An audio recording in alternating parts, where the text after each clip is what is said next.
Lee, buddy, says, Bob, I took the plunge. Got the teardrop gobies on my recommendation, and it's awesome. Pricey, but still a big, beautiful goby fish. And I forgot to put my dog gate up. That might cause a problem. Wonder if Bob will still have his sound on. Yeah? I mean, duh. Let's see. Move this on live chat here. Hello, everyone, and welcome to the Monday night live stream. It is getting a bit windy here, Caitlin. I got your wind. So if I do lose power, that will be the end of the show. So hopefully we make it the whole 2 hours. That it is definitely quite windy out. And we'll see, hopefully get lucky and make it. The fish in the thumbnail is most definitely a diamond tetra with absolutely no Photoshop whatsoever, I promise. Okay, I'm here. We can get started now. Jamie, what's going on? Good to see you. Sound and picture are both working at Tampa Tom Fishing. Good to see you as well.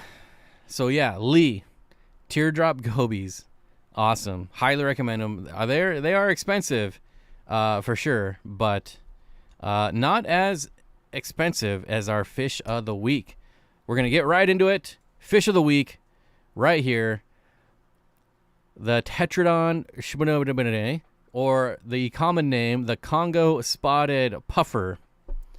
There are only 2 left, and somebody buy them because I am very tempted.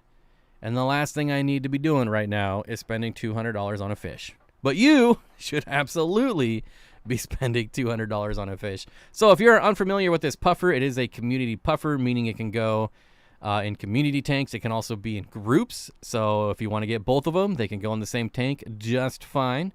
As you can see, max size 6 inches. I feel that's pretty generous. I don't know that I've ever seen one 6 inches, but that's not to say that they can't get 6 inches. And estimated size of shipping is about 2 inches. These are really cool. Just a great puffer. Super hardy. Don't let the price scare you. They're a really hardy puffer, and they love snails. So you definitely want to be producing your own snails. Just get a 5-gallon bucket, throw in some snails, a little sponge filter, and just let them go nuts. Mindy says, OMG, I was just watching a video from Dan's Fish about these guys. And also, if you have not bought from Dan's Fish, if you are a new customer, you can also use my link that's in the chat there for 10% off your first order. So you could get a Congo spotted puffer for $180. If you have ordered from Dan's Fish, just make up a fake name, a new account, and get the 10% off. You know, that works too. I'm just kidding. I don't condone that. That was a joke. Calm down. Dan's going to fire me. After how much we talked about it in the live, I'm not surprised you picked them. Yeah, there's somebody that's been messaging me privately nonstop about this fish. Cough, Leo. And it's honestly, it's really made me miss puffers. So, like I said, the last thing I need to do is be buying one of these, but I'm so tempted. There's 2 left. It's just an awesome fish. You won't regret it. They're mini Mabu puffers. I mean, how could you not like that? Everybody loves Mabu puffers, right? Everybody does. So why not get a mini Mabu? Mini Mabu. I don't know why that sounds weird, but it does. But there you go. Fish of the week. The Shidonte, or as I like to say, the spotted Congo puffer. About $250 with shipping. We'll get you one of those, which is a really good price. Like, honestly, for the quality you get from Dan's Fish, plus that's that's how much they are everywhere, regardless. So, Caitlin says, yeah, I'm hoping I don't lose power either. Me too. Just starting up the generator is such a hassle, and it's so noisy. I can run off battery power for, I think I can go about 13 hours maybe on battery power. But that's without the heater. If I got to run the heater, which I do because it's February, then I got to use a generator, and it's loud and annoying, and I don't know. I don't like it. Also, do not forget to hit that like button, and if you want to share it, share out the stream. That would be much appreciated too. But, just the like button helps a lot. So hit the like button, and yeah, we'll get started. Kayla says, if I had a tank set up, I'm getting to the point I might end up getting one soon. Yeah, like I said, just don't let the price turn you off. They're that expensive because they're really hard to breed. So, oh, man. Lee with the $5 super chat says, AAA content, much appreciated, my dude. I'm glad you're loving those gobies. I think I picked those gobies as a fish of the week like months ago, and I'm glad somebody got them. Man, I think you would agree, like, they're just so much more impressive in real life than even in, like, the video I did of them. Actually, I think I have them in 2 videos. Thunder Aquatics, hello, good to see you, my friend. My thing is, I've never kept any puffers. I just don't think I should start with ones that are worth a small car payment. I'm telling you, they're just as easy as a pea puffer, which is like, what, $5, $10? Just as easy, if not easier. Like, pea puffers can come with a lot of problems, right? I mean, you have to treat internal parasites when you get pea puffers. You just have to. There's a lot of things that can go wrong with pea puffers. So I don't know. I just don't let the price like sway you if you can afford it, right? I mean, don't miss a small car payment for one. But don't let the price sway you. They're super easy, hardy, and it's an overall really cool fish. Ginger says, I want pea puffers really bad, but I don't have the space for another tank. Yep. I'm getting some pea puffers in this week for someone on a custom order, and I'm hoping I don't get like the bug. And hopefully I don't keep any for myself. Do I breed gouramis in general? I don't even keep gouramis. It's not that I don't like them. I mean, I love honey gouramis. I have kept honey gouramis in the past. I've never bred them, and I don't know that I ever will. But, this hobby, there's so many things to do in this hobby, and we change directions all the time. Maybe 5 years down the road, I'm like super gourami nerd and have like 100 species. I don't know. But I can say right now, probably not going to be getting any gouramis anytime soon. Have I ever had guppies die after having fry? I've had 2 female die about a week after having fry. So it's something that can happen with any fish. Not so much guppies, but like mouth brooding cichlids when they're going like 3-4 weeks without eating as they're holding the eggs. Not something I see a lot in guppies. But I'll be honest, when I've kept guppies, I've had so many that I wouldn't notice. Like it would like I had a 55-gallon with like hundreds of guppies. I would have no idea obviously I would know if I found a dead female, but I wouldn't have any idea if it was because of giving birth. But there's definitely some issues. Some things that can arise from giving birth. I don't know that it's, I don't know. I don't know that it'd be specifically real. It's so hard to tell why fish die. It's one of the hardest things. Like, it's a question we get asked a lot, like, what happened to my fish? And it's almost impossible to answer. Fish Dream says, I have a new emoji feature on here. Anyone else? It seems to be about half. Like, it's like 50-50 as far as who can see that or not. Like, I see someone spamming emojis right now. What is my ultimate spotted Congo puffer setup? It would probably be a 75 or a 125. Depending on how many. Like, if I had if for some reason I have like a dozen of them, I'd want them in a 125. But that doesn't have really anything to do with the fish. It's just that 75 and 125 are like my favorite sizes. They're my favorite footprints. So really has nothing to do with the puffer. It's just I like those size tanks. Caitlin says, for those scared by the price, start with a pea puffer. They are pretty awesome despite their tiny size. I mean, I've always wanted a tank with like 300 pea puffers. That would be pretty rad. The food bill would be insane, though. Like, you'd have to buy so many frozen bloodworms. You could maybe get away with vibrobites, but you're going to want lots of bloodworms. Hey, Bob, how goes this week? Well, I mean, we're only on day 1, so I can't complain yet. and I wouldn't complain even if I had something to complain about.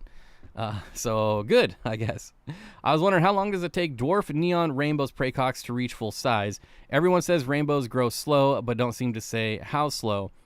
There's so many variables, right? Like, if you're feeding 3-4 times a day, doing daily water changes, they're going to grow way faster than someone that's doing like weekly water changes, feeding once or twice a day.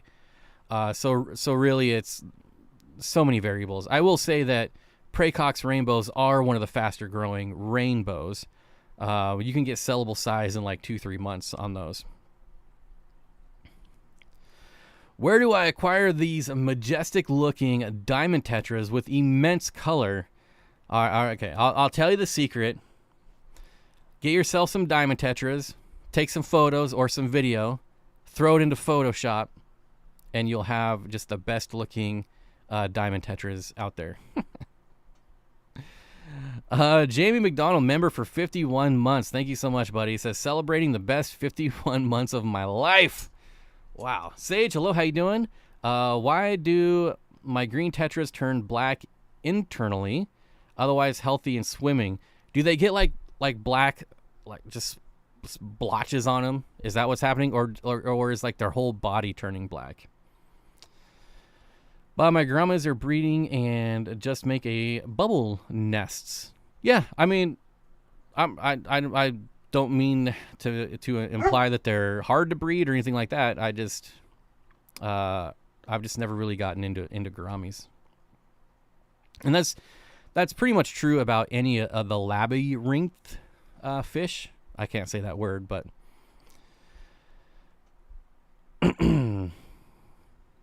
Spaghetti Nona. Oh, I haven't seen this name in a while. Been a while since I've seen you, Regina Phalanges. Hope you're doing well. Spaghetti Rigetti. Excuse me.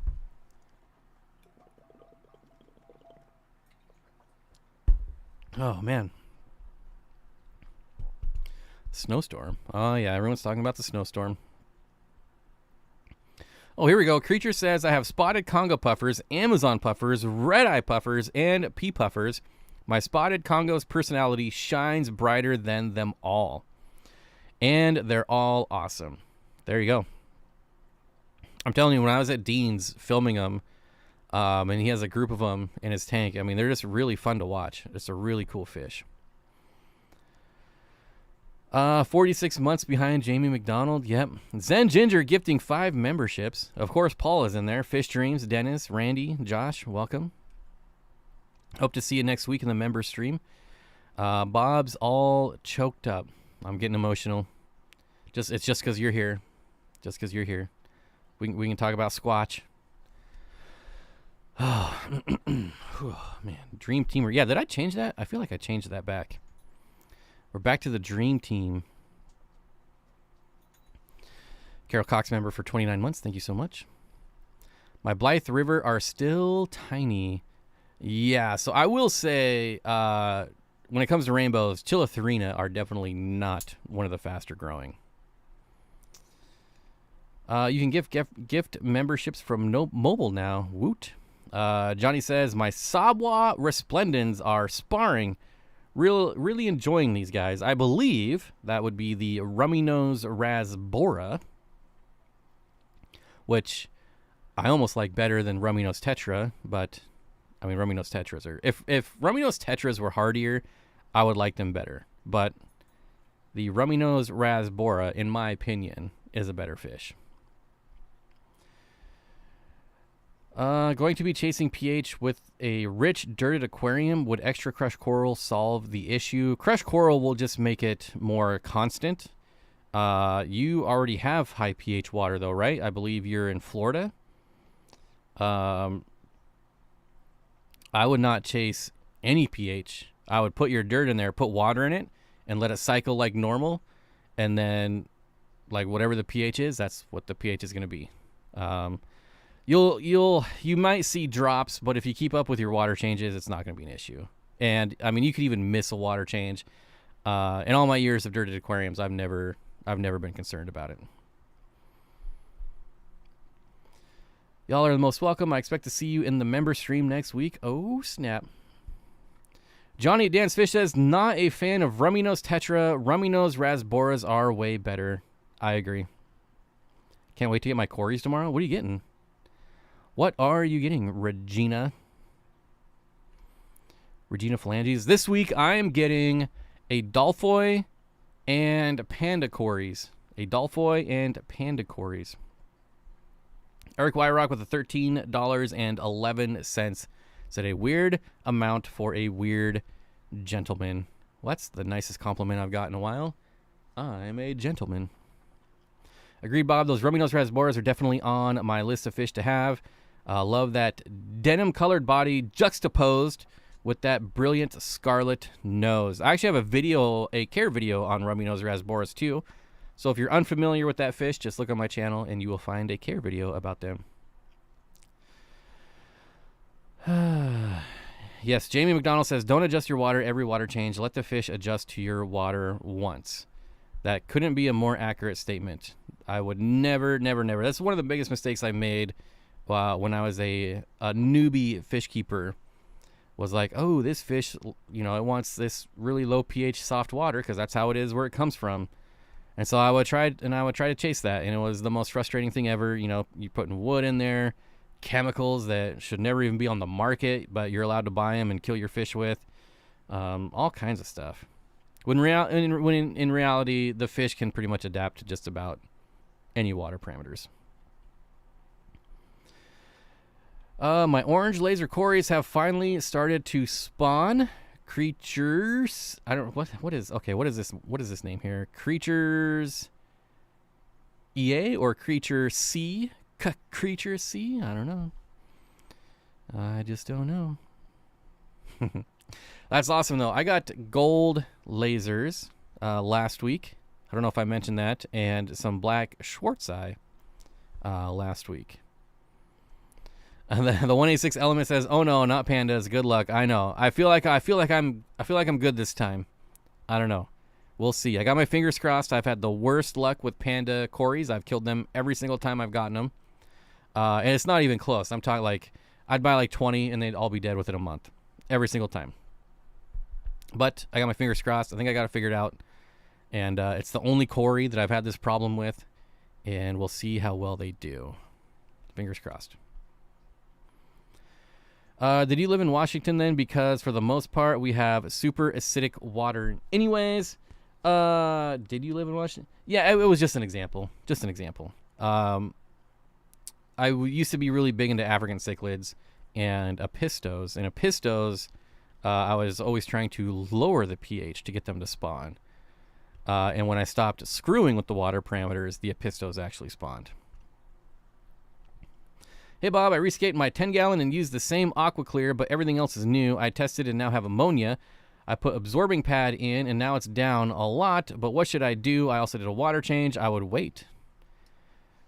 My name's Chelsea. That is way easier than Creatures EA, Creatures C. I don't know. I never know. Like, is it Pet Smart or is it Pets Mart? I don't know. It's another one of those.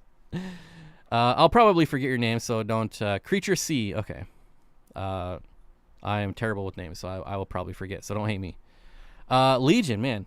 There is no substitute for patience. You lost your cycle. Give it some time. Let the cycle play out. You can, get your prime, your safe, or your pads, or whatever you want. If you got fish in there, then obviously you should be. But if you don't, just let it cycle. Just be patient. There is no substitute for patience. Thunder Aquatics says, my apisto spawn in 8.2 pH. Yeah, but those are like cockatoides, right? Those things will spawn in like 12 pH. They don't care about nothing. Those fish are crazy. They're freaks. I had to keep my pandas for almost 1 year before they started fooling around. Hey, if mine survive for a year, that's a win for me. My pistos would spawn in 8.4. Carol, how are the horses and shiny new barn? BJ Palmer wants to know. Someone says it's Pet Smart, and then someone else says it's Pet Mart. See?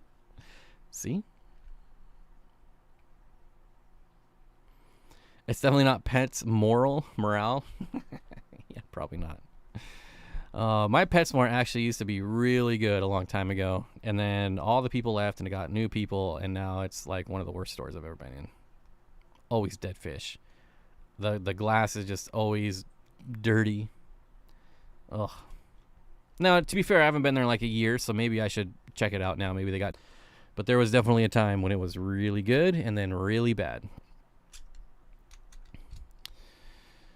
Yep, they really do. My discus too. Yeah, I think more and more, it's just so much less of an issue. I mean, really, most of our fish are coming from Florida and hard water anyways, so... I mean, there's still plenty of wild caught fish coming into the hobby, but that's such a small percentage. I have a ton of juvie blue rams growing out, but don't like dealing with people because most suck. How do I unload some? LFS? Yeah. Yeah, if you don't want to sell them yourself and locally or ship them, then yeah, hit up your LFS. Know that most LFSs are going to give like a quarter of what they resell for. So if they're selling for like $15, they'll probably give you a couple bucks. Don't expect like half, because I don't know of anywhere that gives you like half. Regina Flange said, I worked at Petco in Bellevue. I hated that. Oh, Bellevue to me would probably be one of the worst places in the world to work retail. I mean, you talk about just, I don't know. I don't want to say, you can't say anything nice. Don't say anything at all. So we'll just leave Bellevue as Bellevue. Jeff Rose Fish Keeping says, did we ever eat pie at 50,000 subs? Yes, just noticing you're well above and wondering if you kept your promise. Of course. Absolutely. Two different types of pie, actually. Chelsea says, I just moved and had to break down about 20 fully planted and bioactive fish reptile tanks. Please, everyone send me good juju so that I might find the strength to set them all back up again. You'll catch the bug. They'll be back up. Might take a little bit of time, but it's just a matter of time. Eventually, they all come back. Steenfott Aquatics, should I test every day or water change every day till I get my cycle back? I don't want my fish to die. I can't move them to another tank because I don't have another cycled filter. So you can move plants or hardscape from a different tank into that tank. But I would definitely test every single day. If you're to the point to where, like, okay, I only have to do like 25% every day to keep the ammonia down, then maybe you don't have to test anymore. But I would say at least for the first 3-4 days, I would test every day and water change accordingly. My LFS pays 33 cents no matter what you bring in. Wow. I would not be going there at all. And someone is spamming the hearts now. All right. Mine had like 70 fish dead in the filter strainers. How the heck do they care for their filters there? Yeah, I was at Petco. What was I getting? I think I was picking up some dog toys. They had like a Clown's Day sale this weekend at Petco. And they had dog toys, I think, like 50% off. And I always stroll through the fish section, and there's just tanks with just dead fish. And then I saw something that really, really made me upset. I actually forgot about that until I just mentioned that I was there. So I'm strolling through the fish section, and there's a lady with her 2 daughters buying fish, and then the Petco employee who's bagging them. And so she puts these small bags of fish into like this bigger bag and hands them to the daughter. And maybe like 5 years old. I have no idea. I'm terrible at ages. But she's basically hugging the bag and doing this. Like, oh, like just sloshing these fish around. And just the fact that the Petco employee didn't say anything. I was about to lose my mind. I was like, I'm out of here. Like, I don't even want to get involved. And both the daughters were just doing this, I mean, and it's not their fault, but there was 2 adults there that you would think would know, like, hey, that's probably not good for animals, right? Like, no animals like that. Oh man, I was like, steam was coming out of my ears. Oh. Where's a good source for large mystery snails for a decent price? I don't know. I honestly don't know. Maybe someone in chat I haven't shopped for mystery snails in a long time. Sounds like people who are lame. That's like the girl from Finding Nemo. Yeah, it was bad. It was bad.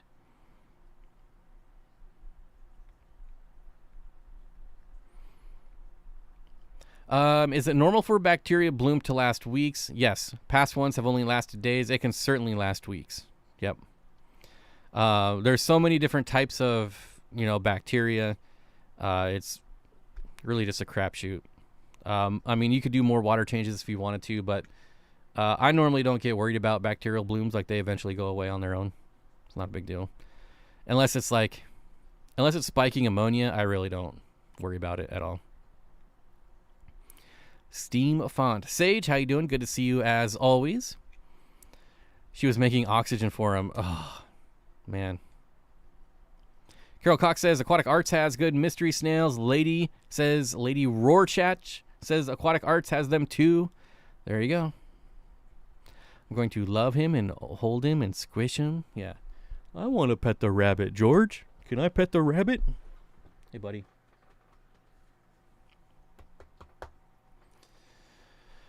Oh, boy. Here we go. Wants a dog cat so bad, new to a wheelchair, but I'm looking. Question, true, the price of food has gone through the roof. If you're asking, yes, the price of food has gone through the roof with like just about everything these days. It's pretty insane. Mindy says, I went and checked out a new to me fish store over the weekend. Quality Aquatics here in Minnesota. They had lots of mystery snails. Have you been to Twin Cities Guppies? I don't know how close you are to Twin Cities, but if you are, I would highly recommend checking out Kang Lee. He owns Twin Cities Guppy. Super nice guy. If you've never been there, really cool store. At my Petco, the employee showed my daughter how to properly hold the bag, which had a few snails in it. Any fish mom carries herself. Any fish mom carries her. Oh, okay, I get it. Snails. All right. I definitely would have said so. It's just a losing battle. Like, honestly, if I didn't really want to. I just didn't want to say anything because of the like.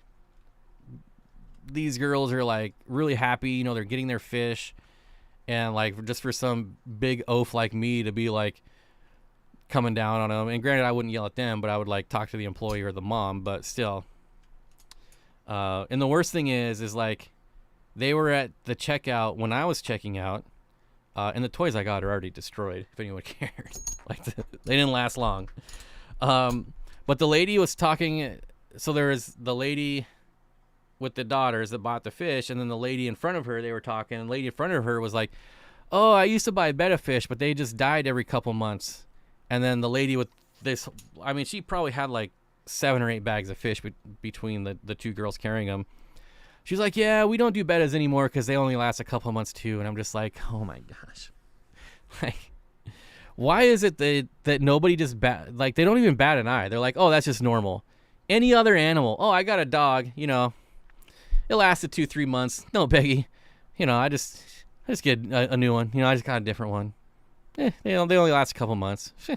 Like, well, I don't get it. Like, if I was buying something and it was dying every couple months, I would probably like go online, do a couple searches, figure out what the problem is.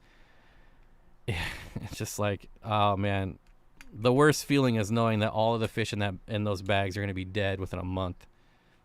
I could never work at a place like that. Never. The place was almost packed 10 minutes after opening. Ooh, which place?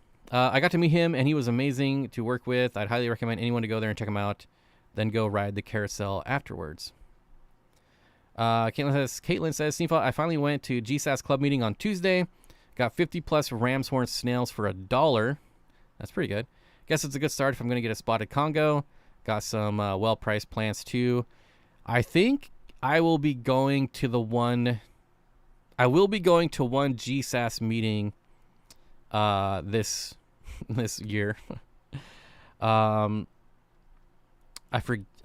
tried to look, like they don't post their schedule anywhere. Like, let me pull up this site. I'll show you. I don't know who runs this site, but okay. Here, let me maybe it's me, maybe I missed something, so we're going to look together, all right? I am looking for meetings, okay? Right? I want to know who's going to be the speaker in March, right? Meetings, info and directions. Okay, there's nothing here that says who their lineup of speakers are for the year, and they have them.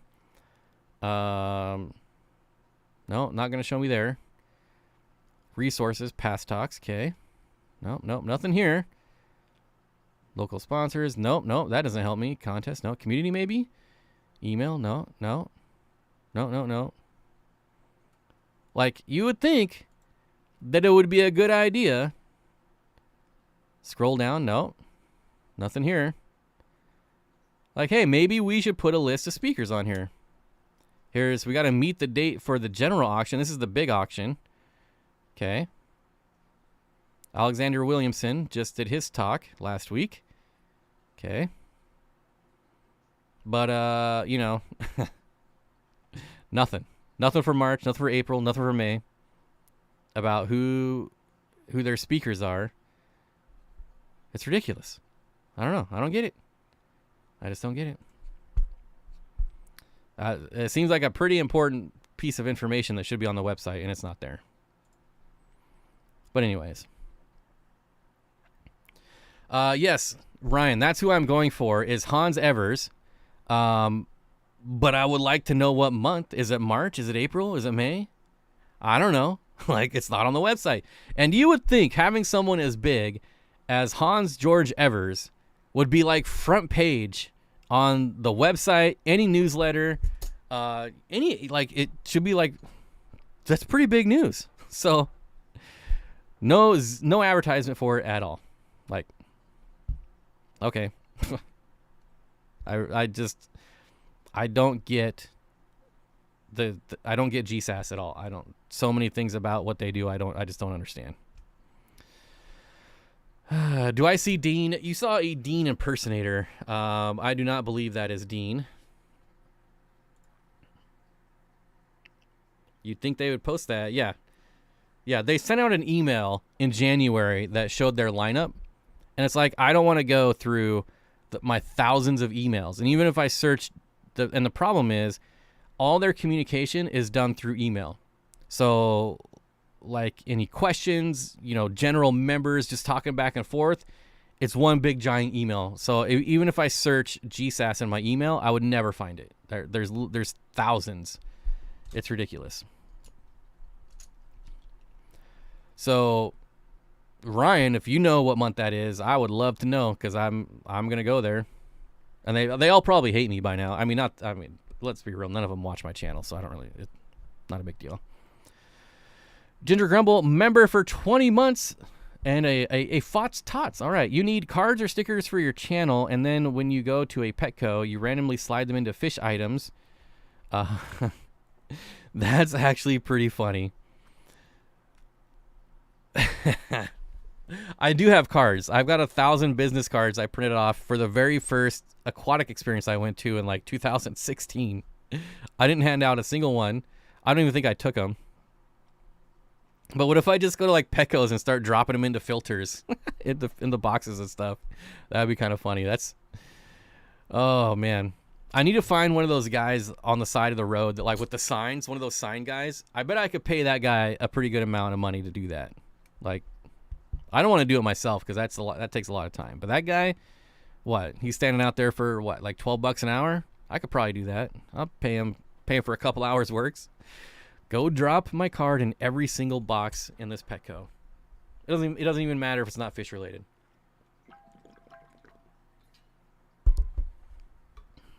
Danikin Aquatics, what's going on, buddy? June 13th. All right. There's something else going on in June. Isn't that Cataclysm? Is Cataclysm in June? Let me look.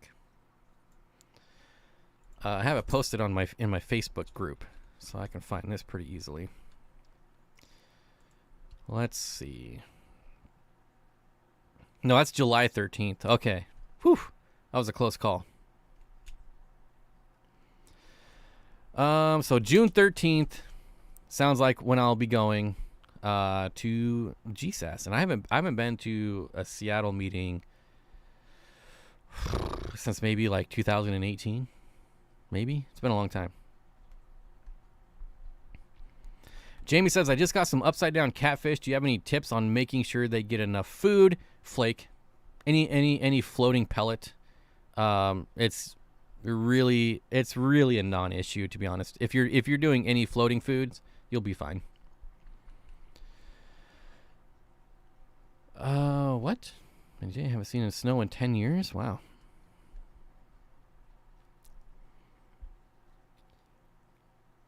Fish streams, we've had some really cold weather followed by really warm weather. It's all over the board in this neck of the woods. I bet they are waiting to ship again.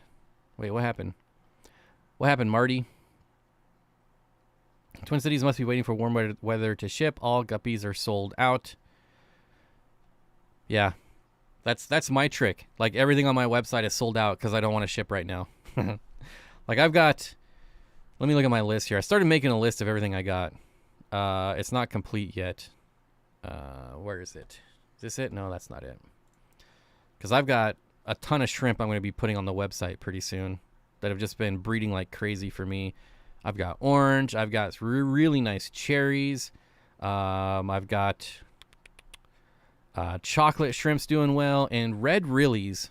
My red rillies are doing pretty good too. But it's going to be in the teens next week, and I don't want to ship when it's in the teens, so... Dang, power just went out for a minute, so I missed it like 5 minutes, but I guess I got back on. Uh-oh, that's not a good sign for me. Guess I'll make it to the June meeting if the speaker is good enough for Bob. I mean, Hans George Evers is pretty legit. That dude's been everywhere and collected everything, and I'm sure he's just an encyclopedia of knowledge. So, if you're local, mark your calendars, June 13th. We think, right? I think he said he thinks it's June 13th, so tentatively June 13th. See if I can double check that. I don't even know where to look because it's not on their website. Heaven forbid. June 3 to 4 is the Sacramento Aquarium Society Fin Dig Big Auction Great Speaker. I think I have that on my calendar. I'm not sure if I'm going to be going. Let's see. Sacramento Aquarium Society. Do we know who the speakers are? 5 renowned speakers. Okay.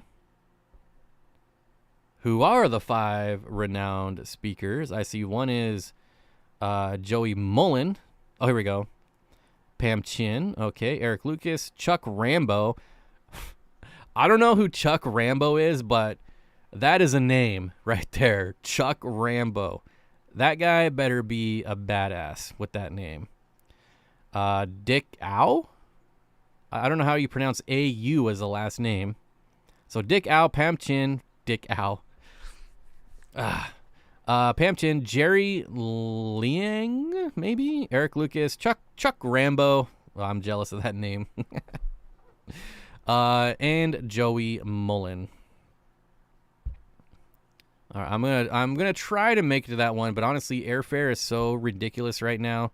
It's not looking good. Hopefully we get some normalized pricing here soon.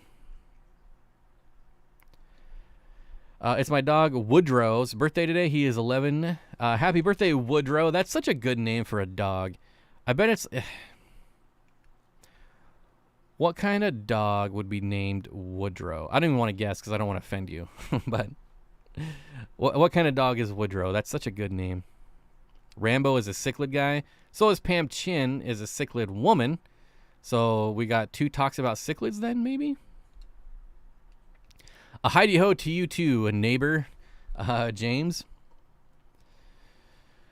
Top 2 rainbow cannot be Bosemani. That's easy. Radinocentris and Parkinsoni.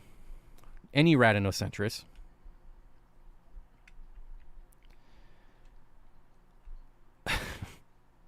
I don't think that one's going to get through, Matt. But I agree. Yeah, Woodrow, that's what I came first to mind too, like some kind of hound. I don't know. A hound dog. A hound dog.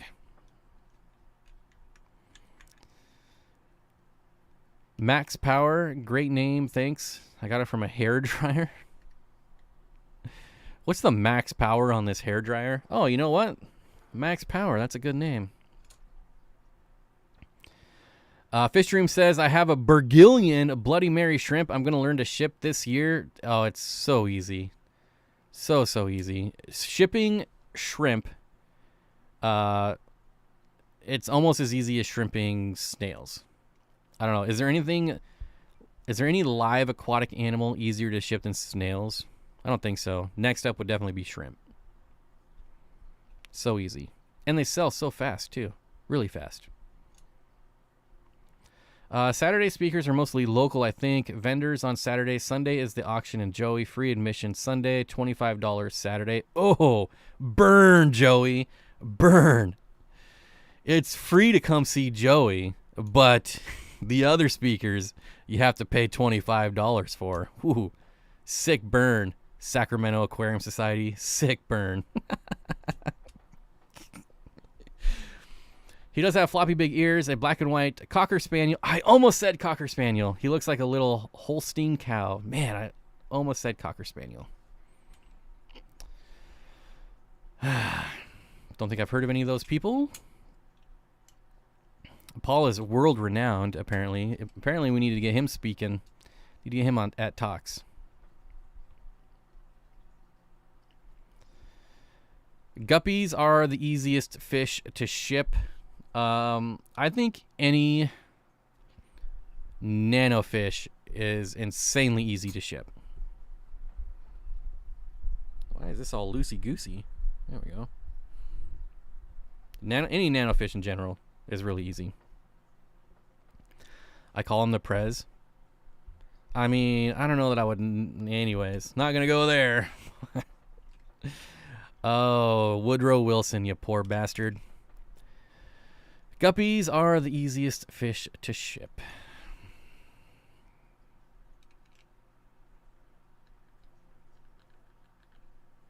I'm trying to think. Endlers, maybe? Same thing. Pretty much anything you can put in a breather bag is the easiest to ship. Shrimp, nanofish. Big shrimpin'. Hello, hello,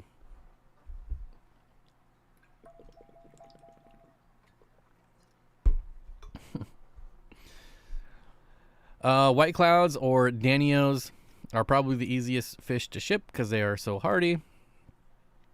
I'm telling you, anything you can fit in a breather bag. Breather bags make everything so easy. Plus, when they're getting thrown around by UPS, they're not getting sploshed around in the bag with oxygen.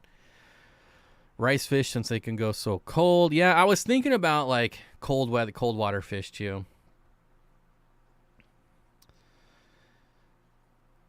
If you do come down for Sacramento event, maybe we can get Zenzo to let us tour his fish room for content. I'm surprised you already haven't been there, shooting B-roll or something. I wonder, is there like a train? Do I want to take a train? I feel like that would probably take like 3 days. A train to Portland is like 8 hours. That's ridiculous. I'm not going to go to Sacramento on a train. What about a boat? That would be fun. Can I charter a boat? I'm on a boat. I don't even know how do I even look that up? Boat charter Seattle to to San Juan's. No, Sacramento. Let's do it. Yacht rentals. Ooh, I'm going to rent a yacht and go to Sacramento.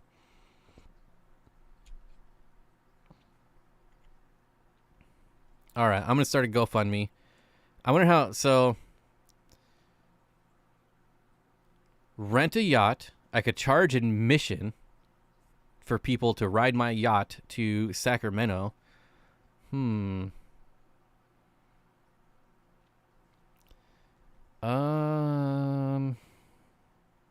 Charters. I'm gonna have to do some thinking on that. I am a captain. I am a boat captain. I'm well versed in yachts. I used to build them. Sacramento is an inland port. Well, just to like get there, and then we could drive however long it takes. I don't know how far in it is. Mountain Greenery says, "Hi Bob, just want to let you know I rescaped my 20 long today and united 2 groups of pea puffers into one. That's cool, and 9 of them are tootling around happily now." I'm telling everyone, the more the merrier when it comes to pea puffers. Tips on keeping toothpick fish. Would I be able to keep with Thai micro crabs? All right, so I cannot answer this question for you because I've never kept toothpick fish. You're definitely going to want lots of small live foods, obviously. And I've also never kept Thai micro crabs. My guess is they would probably be okay. I think your biggest issue is going to be feeding the toothpick fish. You're definitely going to want lots of like live baby brine. Will it be a gambling boat? Oh, we'll go 7 miles out and into international waters, and then it's no laws out there. It could be any type of boat.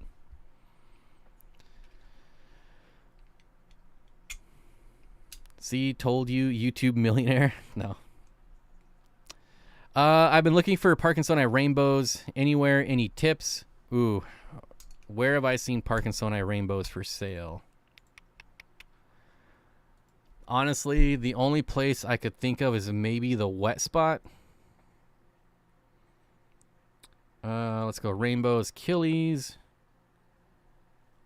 Let's see, we got Madagascars. Got lots. Parkins. I guess I could just search Parkinsoni, right? Parkinsoni. That's not how you spell it. Yeah, they do have some in stock. Wait, let me just double check here. Medium. 6, take raised, out of stock. Oh, maybe they don't. I feel like I just saw them somewhere. They have pairs. They have pairs. So the wet spot has pairs of Parkinsoni. Alex Gonzalez with the $2 super chat for goats and boats. There we go. What would I name my yacht? I don't know. I'd name it Parkinsoni. It definitely we'll get some poker tournaments going on the boat too for sure. Down by the bay. What do you say? I just may.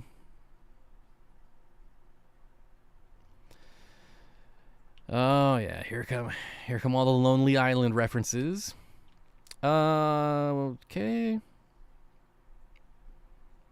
Bob is very super famous. I mean, that is true. A lot of people do know I exist. So that is an accurate statement. A 3-hour tour. Oh, boy.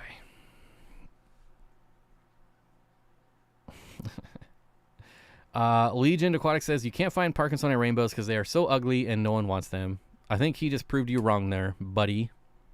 Buddy. Yeah, Fott's yacht. Fott's yacht. Minimum GH for keeping fancy guppies these days. Back in the 60s, 70s, 80s, I bred them by the millions. I wouldn't even be worried about it. I mean, the guppies, they're going to breed. Is there a minimum? I wouldn't think so. I have a 5-inch Jack Dempsey I've had for 2 years. He has not eaten in 3 days. Any tips on getting him to eat?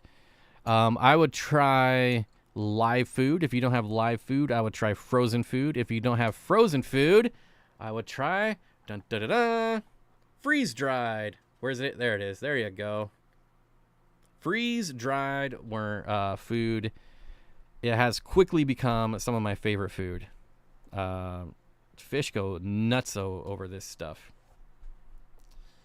So if you've tried those 3 and nothing happens, and he doesn't eat, you You could try like garlic guard. There's some products out there that are said to stimulate a fish's appetite.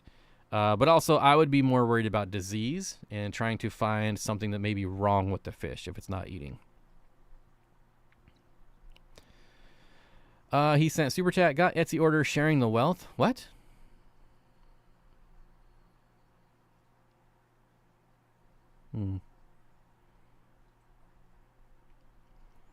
I love it. I have a list of 25 names for my dog. Ended up naming him Woodrow, which wasn't on the list. That's funny. What's my favorite Glossolepis incisant variant? So, if you've been around here for a while, you know that I don't really like albino fish at all. That is one of the exceptions. The albino Glossolepis incisus. The first time I saw that fish in person was at Lucas Brett's house, and I was like, oh my God, that fish looks awesome.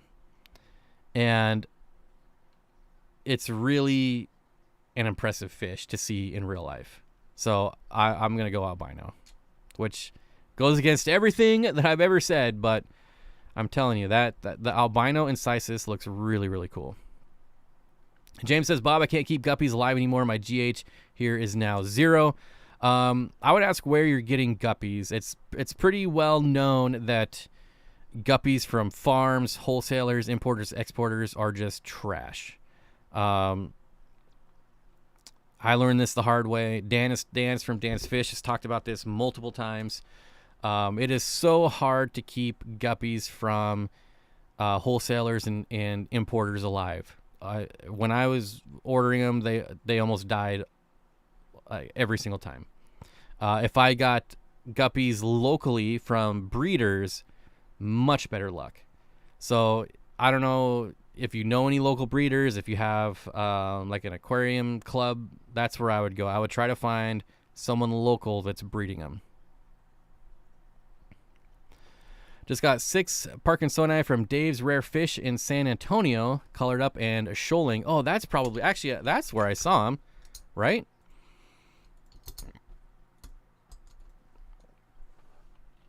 Dave, I'm pretty sure. Yeah, I just was looking at his newsletter the other day. And, yep, Melanotania Parkinsoni juveniles from Dave's Rare Fish. That's where I saw him.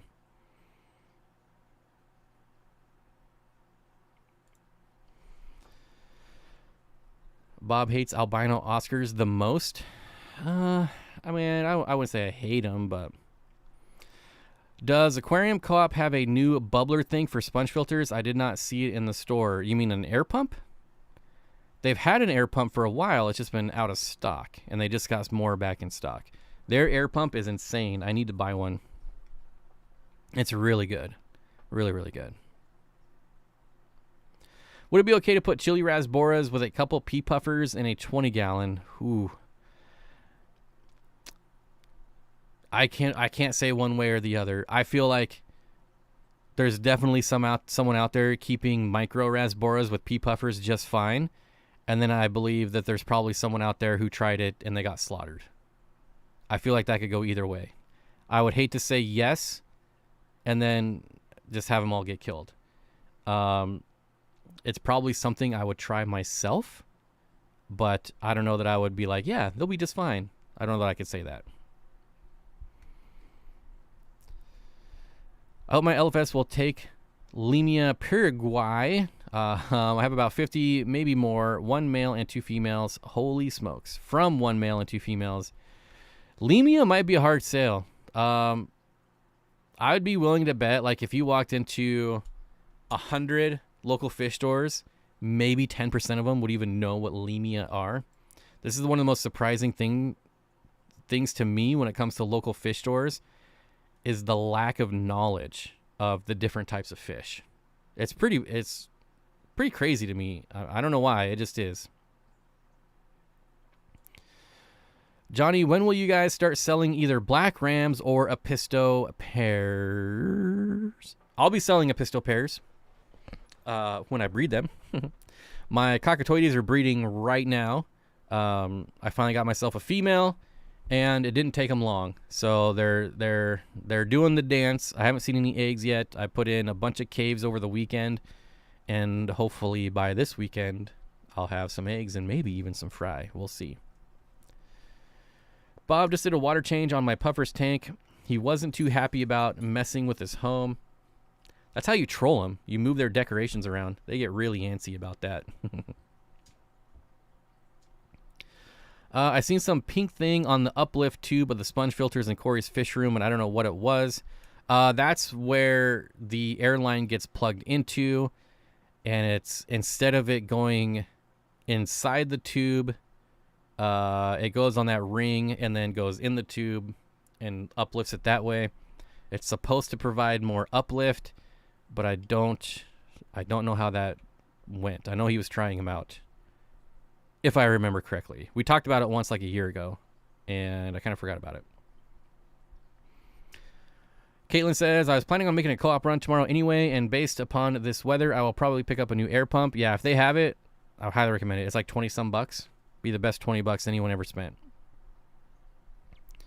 I love that it's rechargeable, battery operated. Hopefully soon on the Epistos. Black rams are unlikely since we don't keep our tanks hot.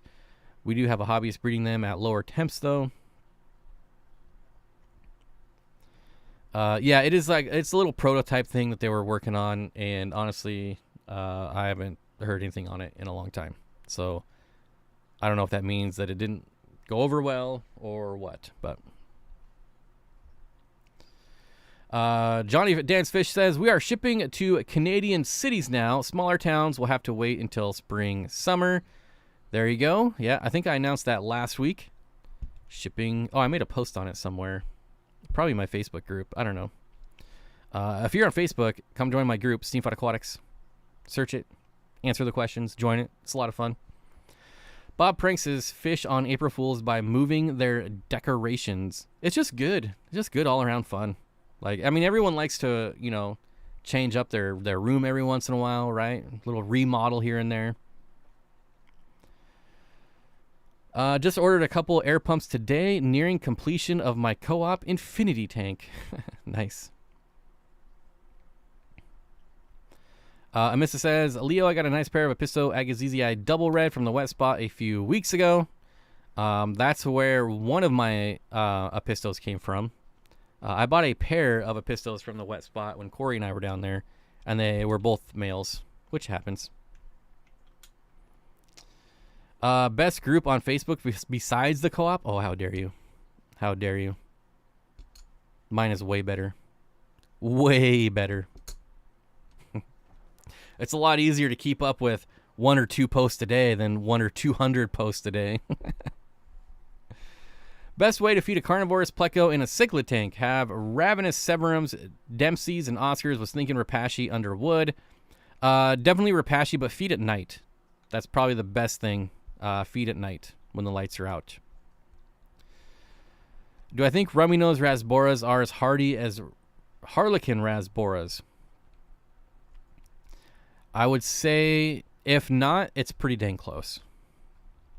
I've gotten rummy-nosed rasboras a few times, and I've never had issues like I've had with rummy-nosed tetras. Or, I would say, like, the least hardiest rasbora is like the neon blue. I would say they're nowhere near that. I would say they're pretty hardy. My puffer trolls me by laying in the plants. Nice. Susan, hello Susan, good to see you. Says, Bob, I need some albino Corydoras because I have a very depressed female. She has nothing to do. She has nothing to do with the bronze Corys.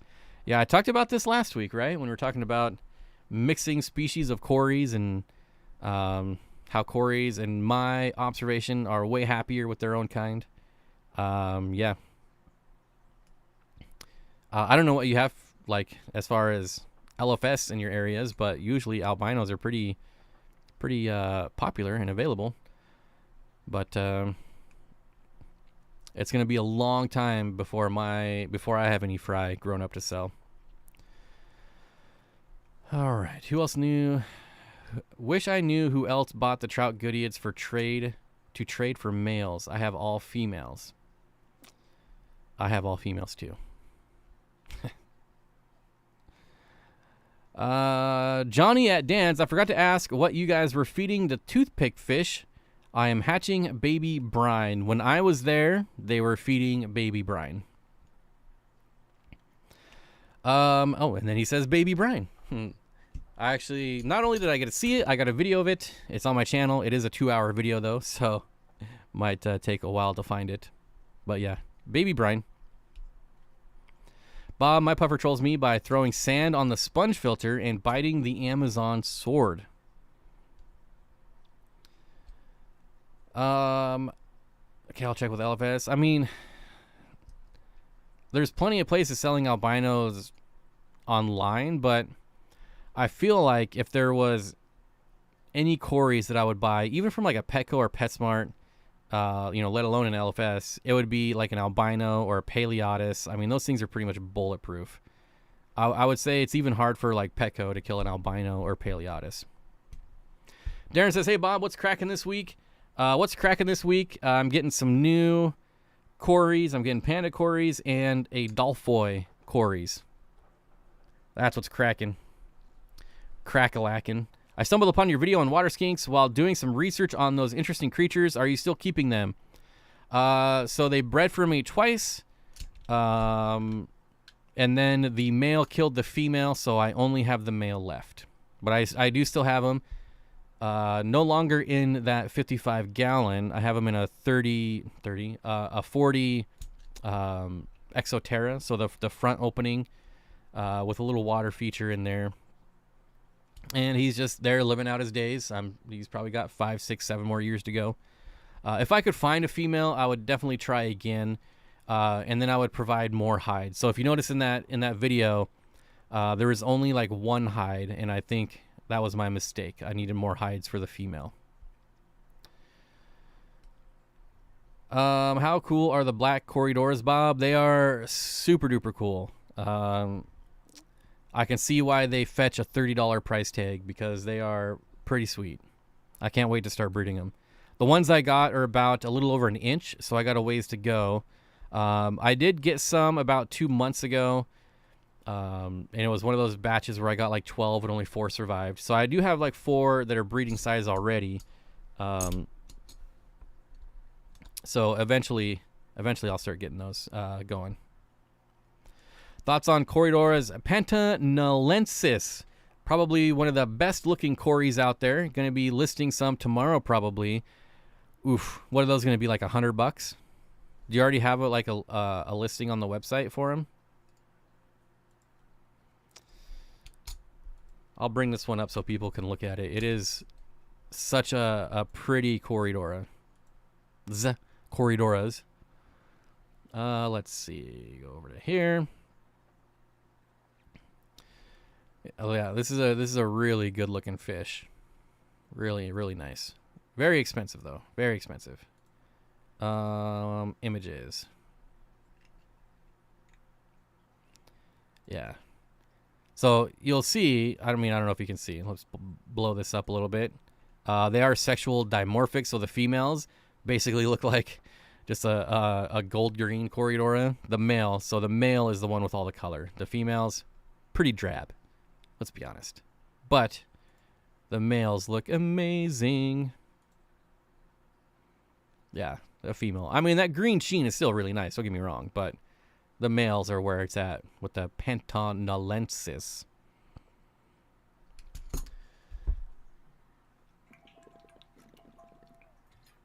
Get a little drink before I come back live.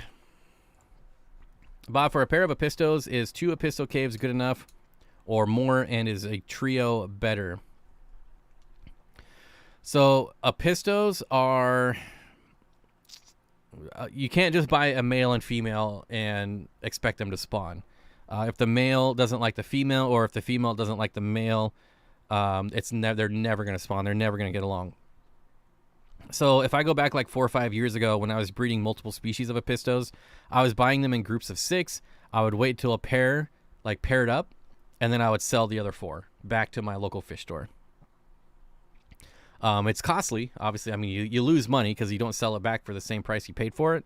But it was a way to guarantee that I would get a compatible, almost guarantee that I would get a compatible pair. Now, that's not all Epistos, but it is a lot of the species. You just can't buy male and female, right? They're not like egg scatterers or mouth brooders. They actually got to get along a little bit. Matt West says, I got some C123 Corys from the LFS this weekend, still waiting for them to settle in the quarantine. That's a really cool one, too. Really, really cool one. Black Schwarzeye, Dennis. Black Schwarzeye.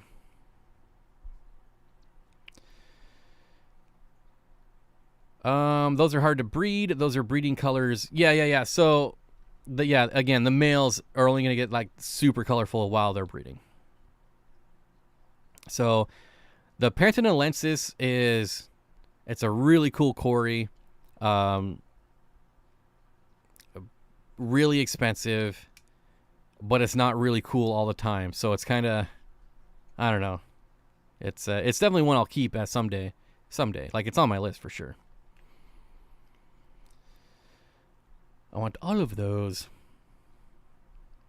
And Leo, if you can provide more than one cave, that's obviously better, right? They can pick one that they like and spawn in. Leo says, my female McMaster killed the male. Yes, my female McMaster would kill the males every single time right after spawning if I didn't remove the male. I learned that the hard way. So the first time I spawned them, the female killed the male almost immediately afterwards, and I was like, oh, well, that's unfortunate. And then, I got another group, spawned, and, I didn't know this was like a regular thing. And, of course, they spawned and the female killed the male. I was like, oh, well, I guess I got to remove the male. I guess that's not a one-off thing. Zen Ginger says, can Pantanalensis and Pygmaeus live together? Of course, all Corys can live together. Well, okay, let me backtrack.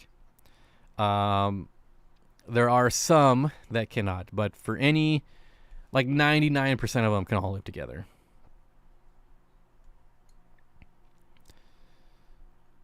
Bob, have you heard about Redfish Bluefish from Washington? Yep. I think he was at Fishtoberfest last year or the year before he did a talk. I don't remember. But yeah, his fish store is out on an island, so it's not really easy to get to. And I think it's appointment only. I could be wrong, but it's out on an island and it's appointment only. I believe. I think I was told that. So you can't just walk in off the street, even though I think it's actually in a strip mall too, but it's still appointment only. Grassfest says, I bought 20 pencilfish from a fish store that's closing, and it's my first time keeping them. Honestly, like them way more than a school of rummy nose I have. Yeah, pencilfish are really underrated. Very easy to care for. Nothing difficult about them at all. They're just, there's only like a dozen species in the hobby, so they're not going to be as common as like rasboras and especially tetras, where there's like 180 species in the hobby or something ridiculous like that. But yeah, you'll never go wrong with pencilfish. Some of them are pretty bland, like there's the brown pencilfish. The dwarf pencilfish is pretty bland, but still really cool fish. And I forget, there's a certain lineage of Corydoras. I forget which one it is, but that's the one you want to stay away from as far as grouping. Let me see if I can look it up real quick.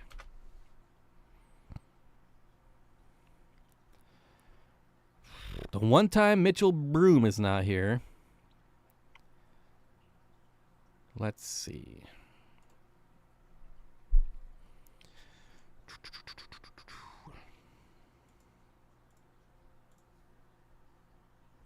Lineage 1. Okay, it is lineage. I was gonna go with 1 or 9. I couldn't remember. So the lineage 1, and it's not all of them. It's just some of them. Picked up 2 metal frame tanks for $1 a gallon.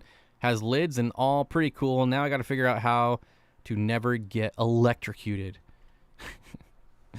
It's not that big of an issue. I don't think you're going to get electrocuted. Corydora's Jeffrey, Cervenus, and CW124. There you go. Jason on Whidbey Island, I think, right? I don't know if his name's Jason, but redfish, bluefish on Whidbey Island is correct.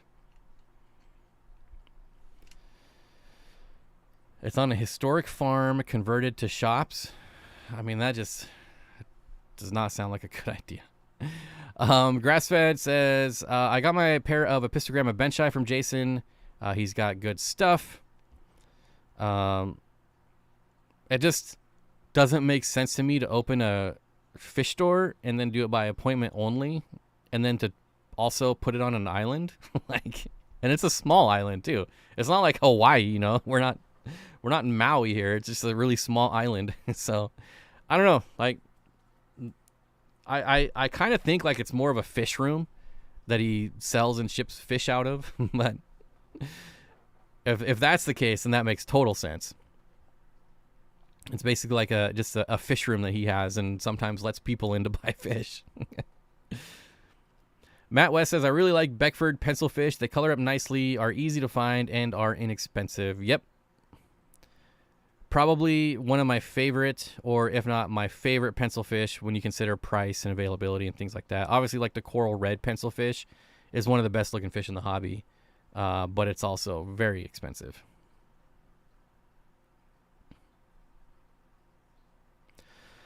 From the sounds of it, this is his passion that he made his money with a prior career. Yeah, so basically like a fish room, right? I mean, I can't knock him. That's, you know, if I had money, that's what I would do too. I would make a fish room, and I'd be like, sometimes you can come here, but because a lot of the really good exporters and wholesalers, like, they want you to have a storefront. They will not sell to you unless you have a storefront. So, I mean, like, if I won that $1 billion Powerball, I would have a storefront just so I can buy from them. And I would never open it to the public. So I get it. Like, if that's what he's doing, I totally get it. I'm down. It makes sense to me. I got my Manicaparu Super Reds from Redfish Bluefish. Definitely recommend. I was looking at his site for Corydoras, but I don't think he had much. About once a week, I make the rounds and see what everyone has. But I don't remember him doing much with Corydoras.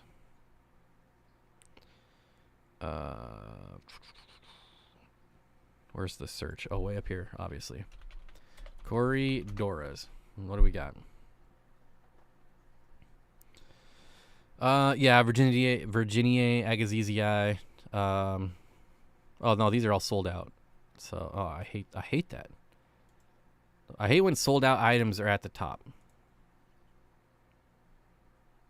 Adolphois, he has pandas, Venezuelans, Julii, yeah, all pretty basic.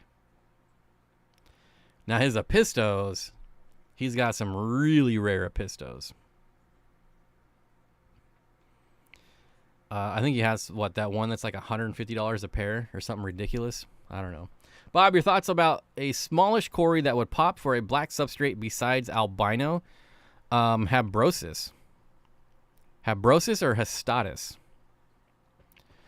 We'll have to check him out. Spent a couple months on Whidbey Island years back. Tiny and beautiful. Yeah, Whidbey Island is where all the rich people go. Mercer Island and Whidbey Island. Unholy Orders, what's going on, buddy? Good to see you.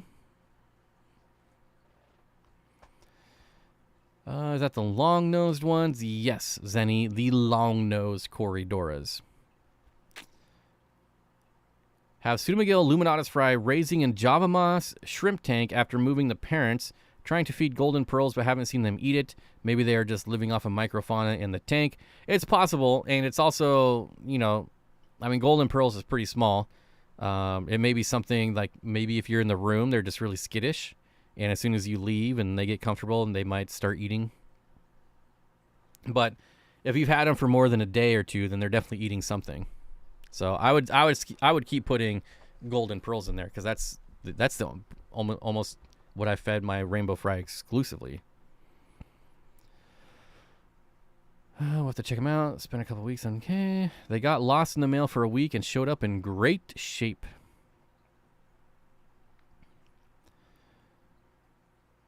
What else have I missed here?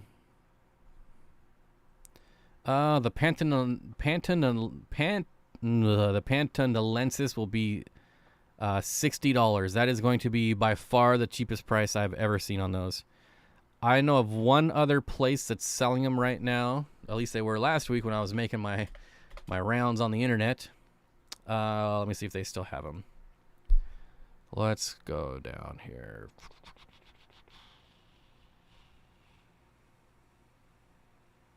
Yeah, this other place is $65 a piece, with a minimum purchase of 5.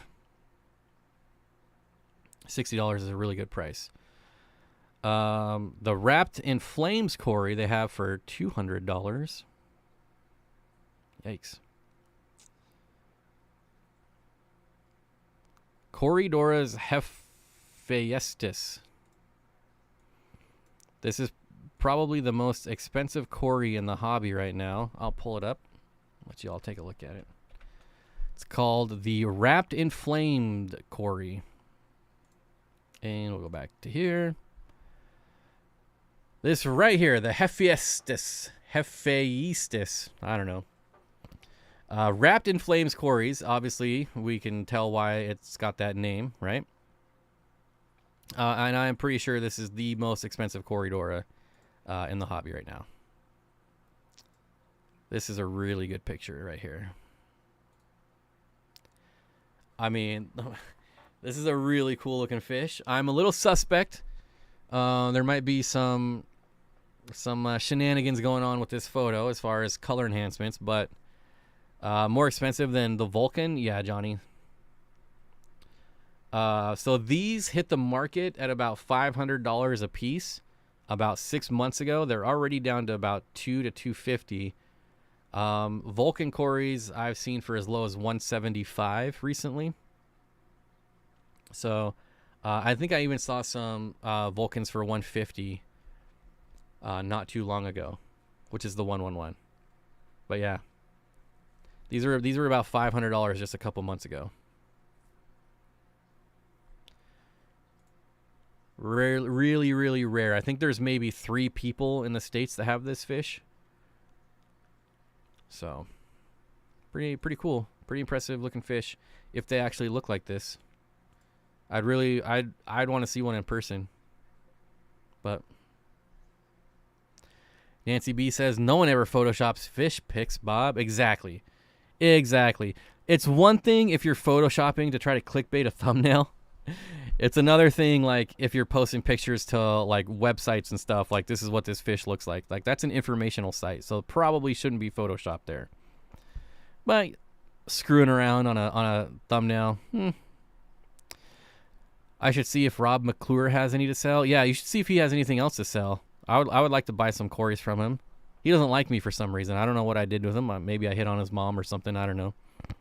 But he's not a fan. So now I need a middleman to get fish from him.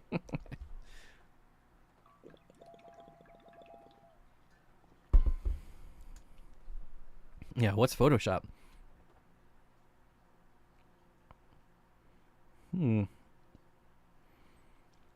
Was a broke teen living in a van? You can... Wait, Matt says you can go really crazy on pencil fish. I saw some Sinapa... pronouncing that wrong, red pencilfish on Friday that made coral pencilfish look cheap. Wow. Big Shrimpin says nowhere near as cool as CW111.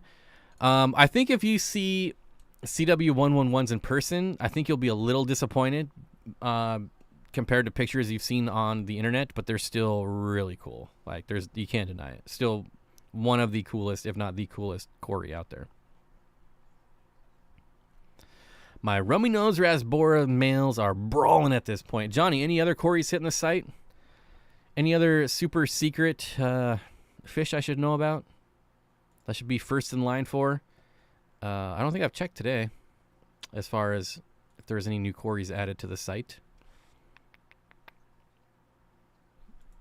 Visit the newest arrivals. Pygmy Corys, all right. Okay. Looks like just pygmy Corys. All right. You'll have to give us the inside scoop.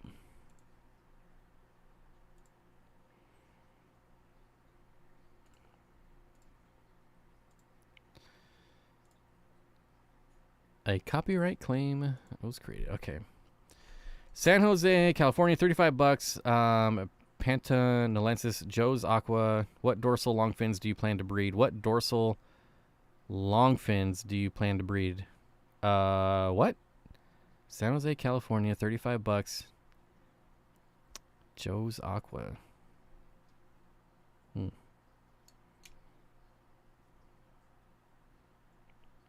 Any advice on breeding small tetras? Your hardest part there is going to be making sure they don't eat the eggs. So a lot of people will put trays or like screen something on the bottom of your aquarium that the eggs can pass through that the adults cannot. So a lot of people will just get like a piece of Tupperware, put some screen over it, put it in the aquarium, and then as they scatter the eggs, they fall through the screen, and then you just remove that whole piece of Tupperware and then hatch them out. And then obviously make sure you have food small enough for them to feed off of. Does a ragonite basically do the same thing as crushed coral does for an aquarium? Yes, but not at the same level. But it does basically do the same thing. So, for instance, maybe your aquarium needs a pound of crushed coral. For a ragonite, you might need like 1.5 pounds to have the same effect. Janet says, by the way, Bob, have you lost any more Corys since last week? I don't believe so. I actually had my tank, one of my tanks come down with ick, and the Corys were the only fish in there that didn't get ick, which is kind of what I've been saying for the last couple months. But, yeah, I don't think none that I've noticed. I'm at the point now where I have so many that I probably wouldn't notice if I lost just one. And the reason I say that is because a lot of my tanks are green water, so I can't see in them at all, except for when I feed and they come to the front of the glass. So if there's one that passed away in there, like I would have no idea. And I'm purposely keeping the clean water because I think it's super beneficial to the Corys. So I'm not trying to remove that or get rid of it at all. And Caitlin brings up an excellent point. If you are a member of Aquarium Co-op's club, they just had a really good speaker last weekend that talks about breeding egg scatterers, and it's really, really informative. If you're not, it's only it's the same as my channel. It's $5 a month. I forget what his name is, but it was a really good talk last Saturday. I highly recommend it. Is there any purpose to those black plastic bio balls you get in some cheaper canisters? Am I better off replacing with bio rings? Honestly, I don't think it matters one way or the other. I think if your aquarium is established, I don't think you need any type of biological filtration at all. Biological, it's just so overrated that unless your aquarium is like incredibly overstocked, there's beneficial bacteria growing on every piece of hardscape, all your plants, your substrate. It's everywhere in your aquarium. Except in the water column, which is a big misconception. People think that they can just take water from aquarium and move it over and then it's cycled. It doesn't really work that way. But your tank, if it's established, it's covered in beneficial bacteria already. So it's just, in my opinion, it's not necessary at all. Again, unless your tank is like really overstocked. So I don't think it makes a difference. Regina says, I've been jonesing for fancy goldfish again. Someone please talk me down. No. Get some goldfish. If you want something, get it. That's my philosophy. Go get it. Go out and get it. My 125 doesn't have a filter yet. It just has a circulation pump when I run when I'm not around. I need goldfish to eat all my duckweed. I have a huge duckweed problem. You and me both, Kristen. It's so annoying. So freaking annoying. I like the fishing hat. Corydoras, longfins, dorsals. I plan to breed anything I can get my hands on. That's whatever's available. and the right price, I'm going to buy it and I'm going to attempt to breed it. No, I don't care what species. I don't care what lineage is. I don't have like a list of something that I want to keep and breed. I want to breed them all. So that's how it is. Hi, Bob. Do you think you can use an undergravel filter with a shrimp tank going to use Denali Shrimp King active soil? Yeah, I don't see why you couldn't. Chris says, I will set up a new tank, and within days it has duckweed. Like how? That's just how it is. Once it's in your fish room, it's over with. You might as well just burn it down and build a new fish room and start over. There are so many different opinions regarding Corys on EcoComplete. What are your thoughts? I would never do it again. I've said this before. Like, if you go back 3, 4, 5 years on my channel, I'm like, oh, yeah, no problem. But just seeing them and how they behave on sand versus any type of gravel. Like, I don't even care if it's rounded gravel. I don't think I will ever put Corys on anything but sand again. Like, they just look like they're having way more fun when they're sifting around in sand. Plus, like, all the little sand lines, like, kind of like tremors, the graboids going through the sand. I'm telling you, they look happier on sand when I sit here and observe them. Like, so I'm never doing anything but sand again for Corys. Fine, I will do it. There you go. That's the spirit. So to breed Corys, feed a lot of bloodworms, right? I mean, generally, you want lots of high protein food. You can trigger with a cold water change. You can trigger with if you have a storm outside. That's one thing you can do.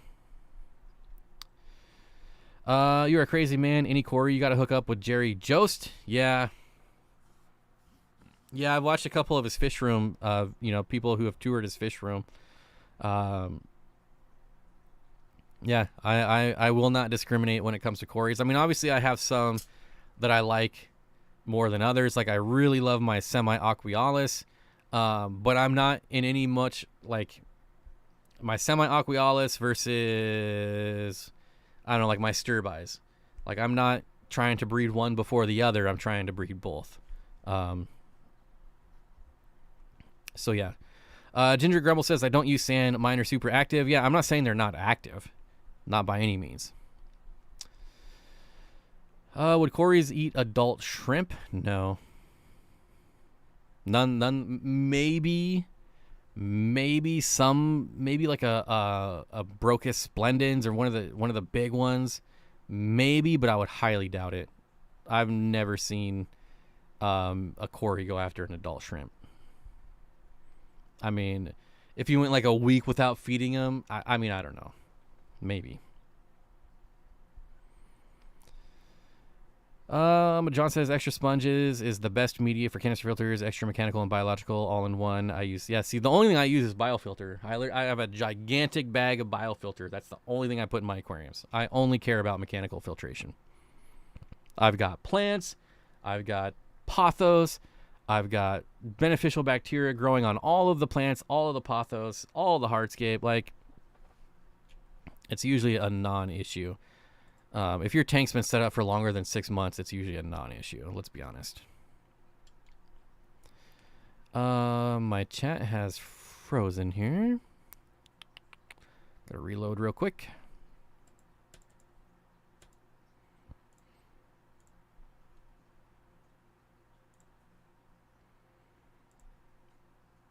All right. You'll have to post pictures of the goldfish when you get them. I want to report on the goldfish.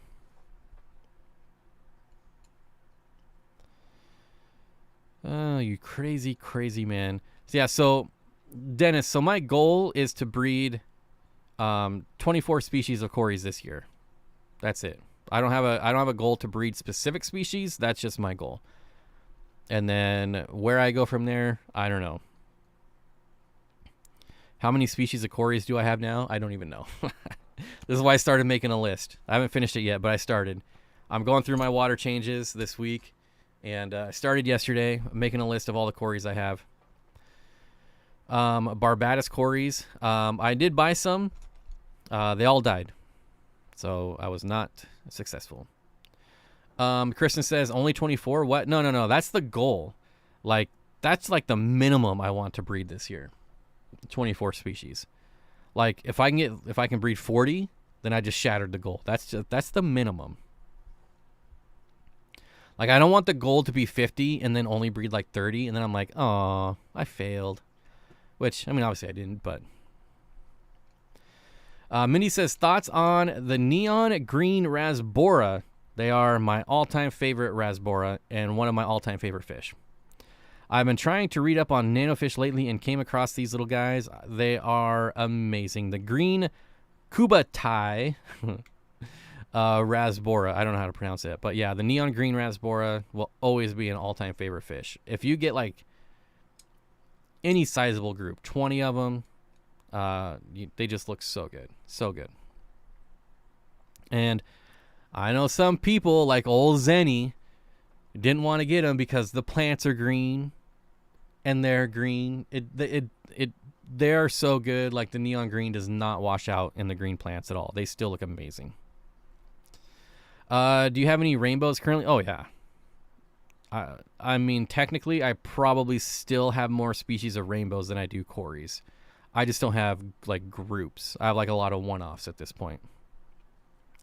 All my groups I've pretty much sold. So, I mean, I still have a small group of parva, just because they are sourced from Gary Lang, like wild caught Gary Lang parvas. So I still have a small group of those, but everything else is just like a one-off. I need to find some blackworms, says everyone.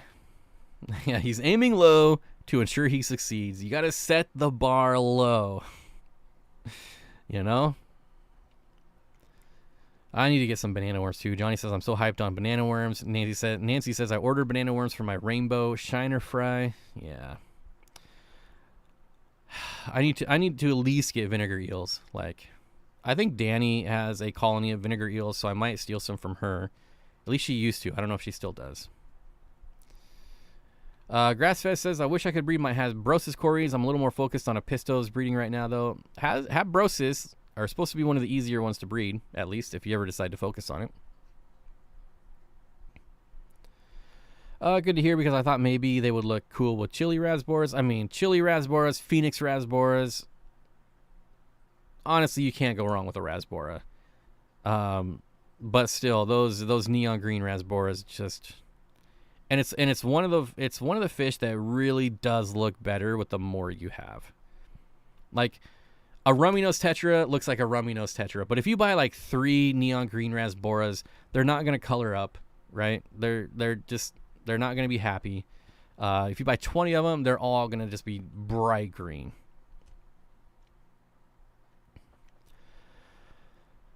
If you don't find vinegar eels, let me know and I can send some extra next time you order. Oh, Johnny, speaking of orders, my friend, you called me out last week, and I'm calling you out because you were wrong. You said on my stream that my last 2 orders were shipped in small boxes. That is incorrect, my friend. I went and looked at my order history after the stream, and I ordered them in medium boxes.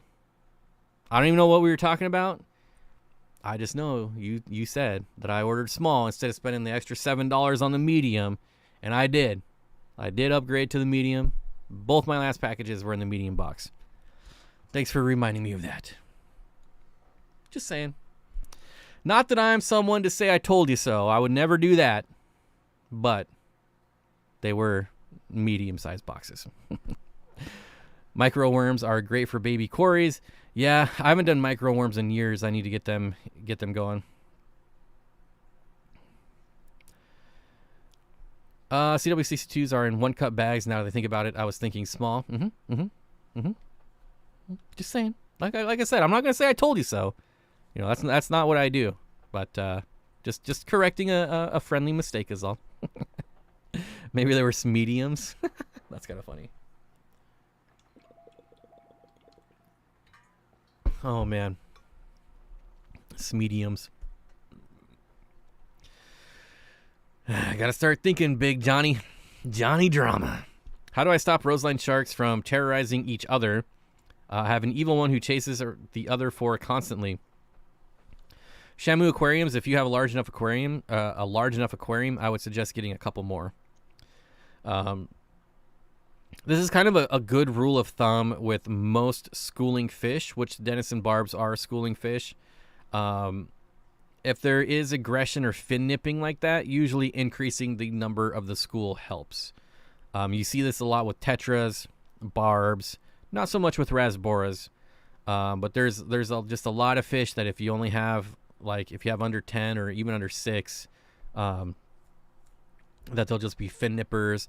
But as soon as you get them a couple more, generally their behavior just changes. I don't know, there's something about the group think. I don't know what I'm trying to say, but I would advise increasing your school.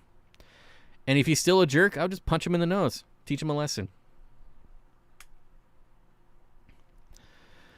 People who say they will never say "I told you so" are always the people who say "I told you so." I mean, I didn't say it. Johnny says, I just got vinegar eels, microworms, Walter worms, and banana worms.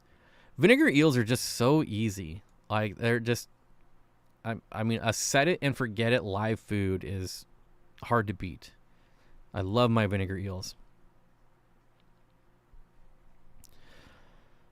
Dennis says, still trying to get the grindle worms down. Looks easy. I've never tried those ones either. I used to do micro worms a lot, and then I came across vinegar eels, and I was like, oh, I'm never doing anything else ever again. They're so easy.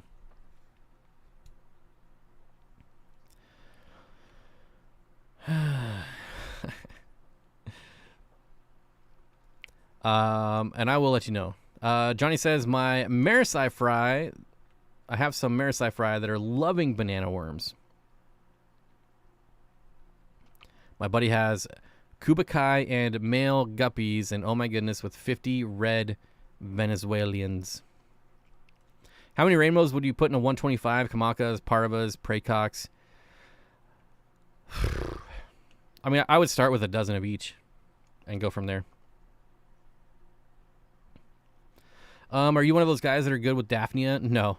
I can keep Daphnia going for like 2-3 months, and then it just crashes every time. How do I harvest scuds? Turkey baster? I just use a net. You could use a turkey baster, but I just net them out. Usually when I have scuds, I have 1 billion of them. So it's really easy just to net them out. Hello from Atlanta. Hello, Guppy Girl. Good to see you.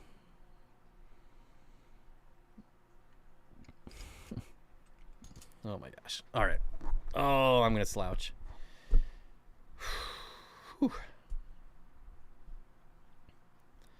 Alex says, scuds, yes, turkey baster.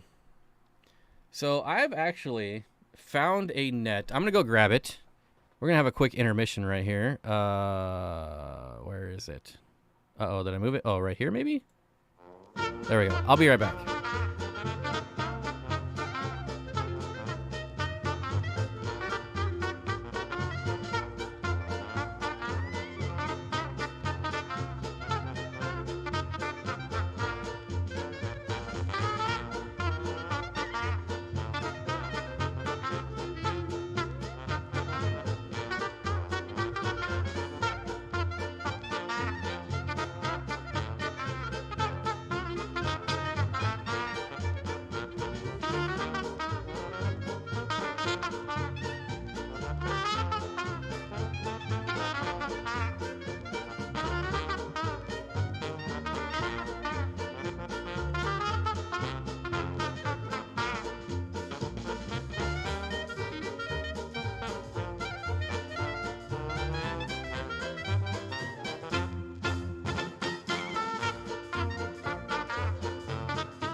And now, on with the show. All right, so I want to show this net because I ordered these long-handled nets, right? Specifically for my 120-gallon tank. And sorry that took so long. I couldn't find them because I actually had them outside because I was cleaning all my nets today. But I don't know if you see how really fine this netting is. This net actually works really good for Corydoras. And I wanted to show that, like, if you, like, a lot of times we don't like netting Corydoras because they get stuck, right? Their rays get stuck in the net. I've yet to have that happen with this really fine netting. I don't know. Can we see that? Like, it's like nylon. And maybe I've just had really good luck, but I have started moving my Corys with this net, and it works so good. But anyways, that would be like a really good net for like netting out scuds and things like that. But if you can find one, I think they're like, some of them are marketed as like shrimp nets, if I remember correctly. Yeah, works wonders. I haven't tried plecos yet. I don't think plecos would do well. But so far, no issues with the Corys. I'd also like to say it is like pitch black outside. I couldn't even see like 10 feet in front of me. It is crazy. I think we have some wild, really dark storm clouds out there. Did you find them on Amazon? No, unfortunately, I ordered these from a local wholesaler. But if you are looking, like I said, just look for that like nylon, really fine netting. I wonder if we can find them on Amazon. They got to be on Amazon.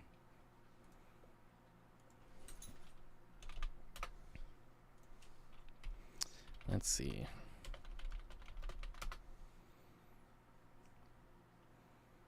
Maybe not.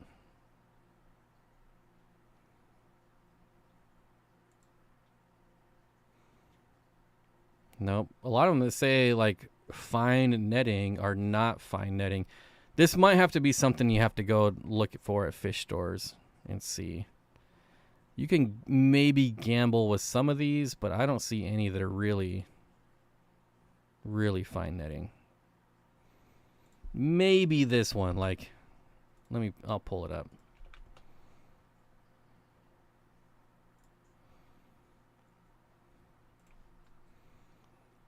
Like maybe this one, soft fine mesh. Like that looks pretty close. That might be it.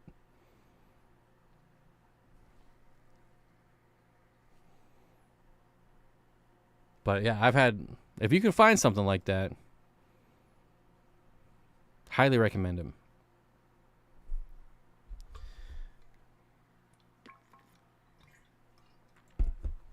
I swear my dogs can tell time because whenever it gets like 15 minutes to go, they start bugging me. Yeah, did we get nuked? No, we're not in Ohio. Thankfully, I'm not in Ohio. You have bears where you are? Yeah, not a lot, but they're out here. There's actually more cougars out here than bears. Definitely brine shrimp nets. Okay, let me look for that. Brine shrimp net. And again, I don't know if this is like the perfect Cory net or if I'm just having really good luck, but brine shrimp net.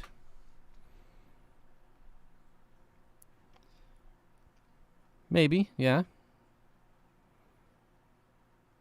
I mean, I feel like you kind of know what you're looking for now, right? So, you know, you can get like, I mean, this one's $6. That's probably worth a gamble. If anything, you get an extra net. Who can't use an extra net? Oh, maybe it's this Penplax one right here. Was it Penplax? I wonder if I can search my order. I bought these a long time ago. Let me see if I can find my invoice. Let's see. This might be it because I brought these to Fishtoberfest. No, it doesn't have a brand name on my invoice. Shoot. I think it might be Penplax. Like, it's clearly not going to say on here, but that sounds familiar. But it looks like brine shrimp nets might be it too. You got cougars after you or what? No, they're out here. You can hear them sometimes, screaming out here at night. And then we have lots of, like, I have a huge coyote pack out here as well.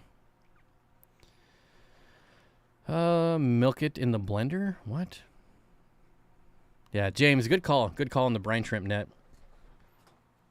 Like I said, if you want to give it a try to net out Corys, that's what I would recommend.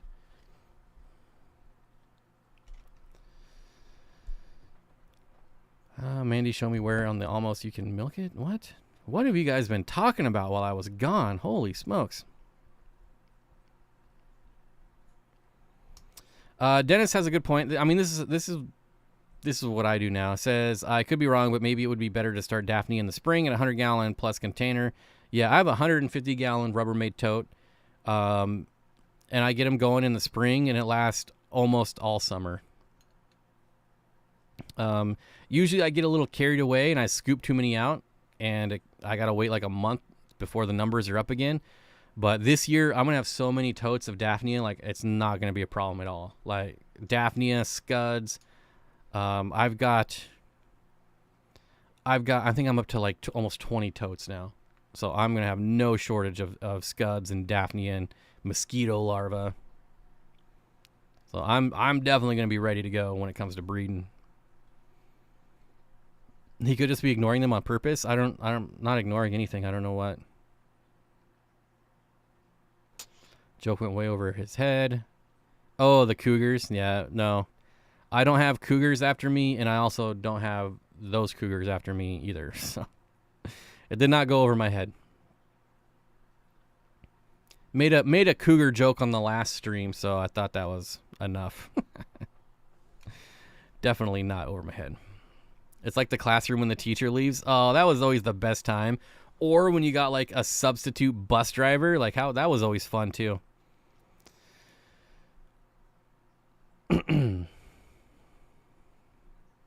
You guys are nasty. You guys are dirty. Bunch of preverts in here, I swear.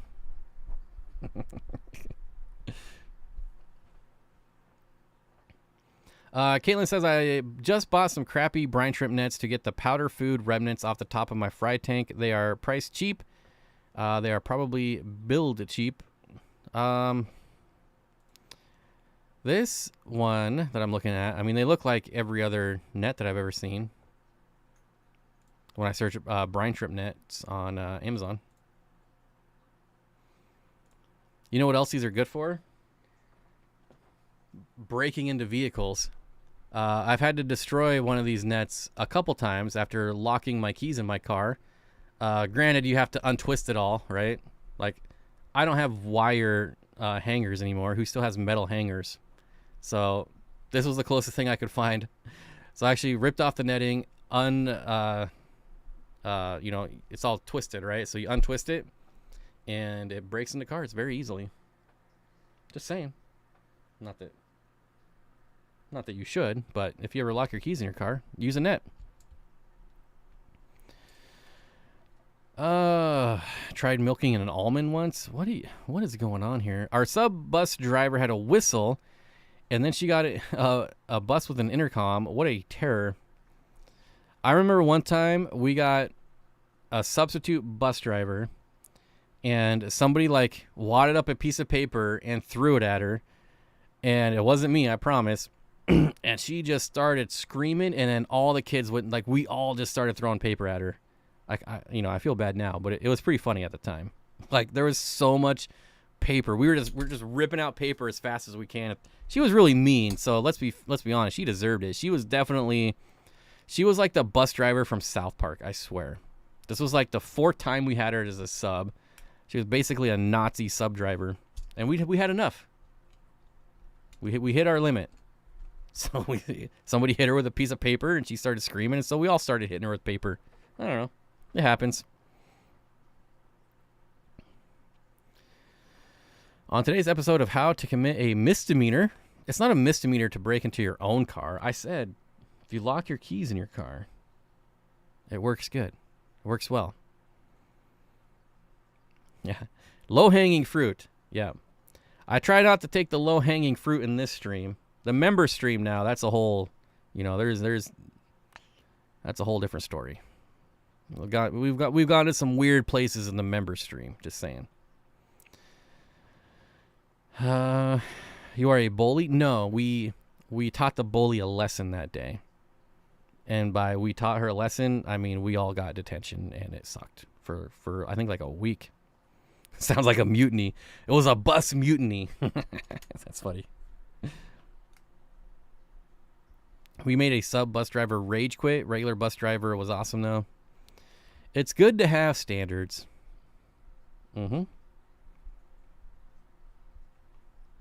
Member stream is free game. Pretty much. I mean, there's not... I still don't, you know, allow swearing or anything, but it's interesting. It's been interesting.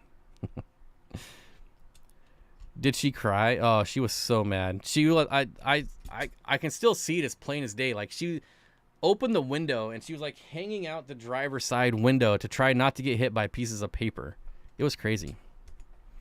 What happens in the member stream stays in the member stream. What happens in accounting stays in accounting. Oh, boy. Was it worth it? I mean, looking back on it now, it was worth it. I have tub envy. I don't even know what I'm going to do with all these tubs. Like, all the ones out of Corys fish room are now in my driveway. So, I have no idea what I'm going to do with them all. Like, I plan on getting in as many species of rice fish as I can, and I'm still going to have, like, a dozen extra tubs just sitting around. My mom is a school bus driver, and some of the stories are wild. I mean, it's really not a bad gig, at least here. Like, you make almost $30 an hour driving a bunch of kids around, working part-time with full benefits. That doesn't sound like a bad idea to me. Ben Ochart coming in with the random knowledge bomb. Co-op air pump has a built-in battery backup crucial during power outages. This is true. You're about an hour and a half late, Ben. We were talking about it earlier in the stream. Good to see you, Ben. Hope you're doing well. Bob, I'll take a tub next time I head to the Seattle area. I mean, maybe. That's a bunch of tubs. It's so many tubs. Like, yeah. Bob's dogs were hungry and they ate him. I mean, they're probably getting pretty hungry. Arlo. What are you doing, buddy? Come here. Come here. Come on. Here he is. Hey. Okay. I woke him up. He was sleeping. Okay, go back to bed. Go back to sleep. Bob, I'll take a tub. Friend's keys to his 90s Mustang worked in my dad's 90s F-150. Key pattern recycled every 5th or 6th key, depending on manufacturer. Same with like the 95 Civic. That was one of them. So very few keys on those as well. You can do some aquaponics in the tubs. That's kind of the idea. I've been looking at different like fruits and stuff. So we'll see. It also, I still have so much to do, like outside of keeping fish. So like, I don't even think I could set them all up because I just wouldn't have time. Even like for aquaponics, right? Like obviously most of the tubs are going to be set it and forget it when it comes to like rice fish and white clouds and things like that. But if I make enough platinum rice fish to spare before tubbing time, I might do a tub of them before rubbing time. Whoa, okay. Doberman best dog out there, changed my mind. There's a lot of best dogs out there. This is just one of them. Amissa says, got to run. Thanks for the stream, Bob. Night, everyone. Have a wonderful week. You too, Amissa. Thanks for stopping by. I appreciate it. Want to come back up? No? Come on. Okay, there you go. Now that's more like it. Put your ears up. Oh. I love you too, buddy. Yes, I do. Oh, not that much. Not in that way. Not in that way. Hugs only. What else? Husky for the win. I can't say anything bad about Huskies either. No.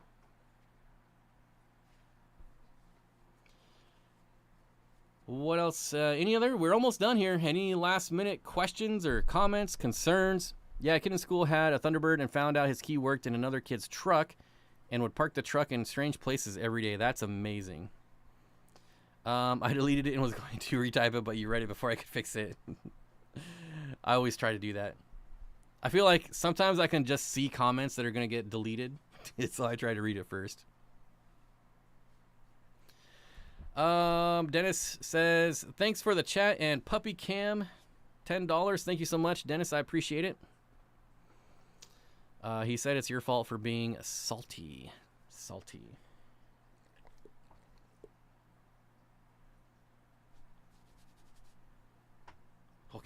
Okay. There you go.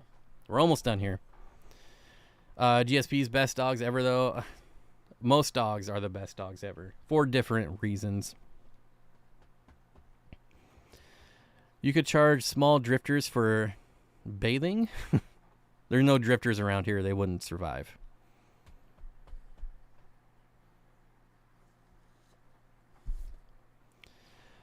What a sweetie. Oh, yeah.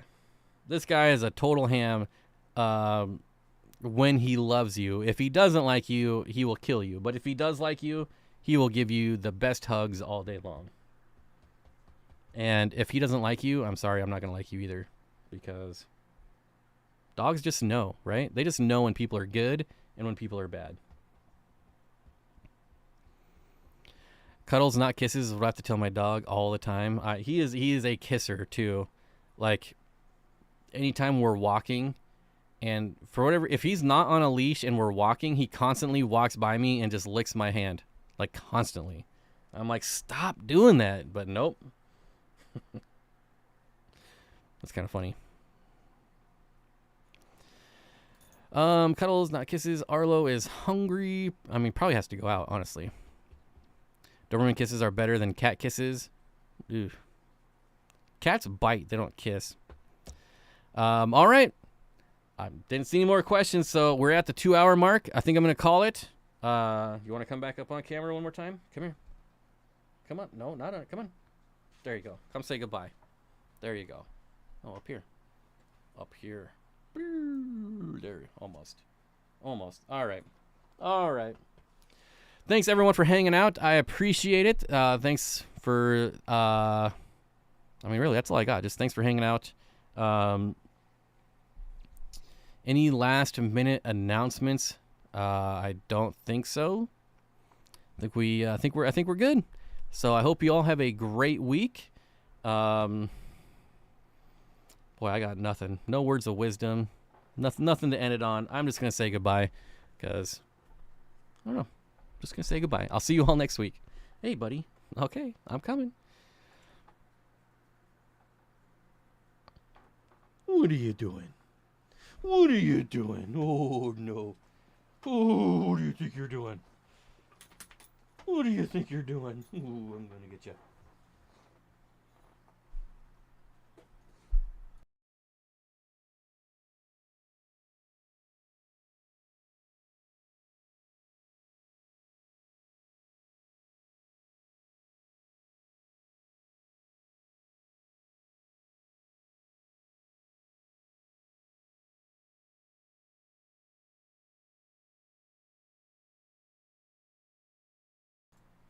Here we go. Look at this guy. Look how big his head is. Look at this monster head. You have such a big head. Yes, you do. Oh, yeah. Oh, that's the spot right there. Ooh, what about this spot here? Oh, yeah. Ooh, yeah. All right, now I'll see you guys later.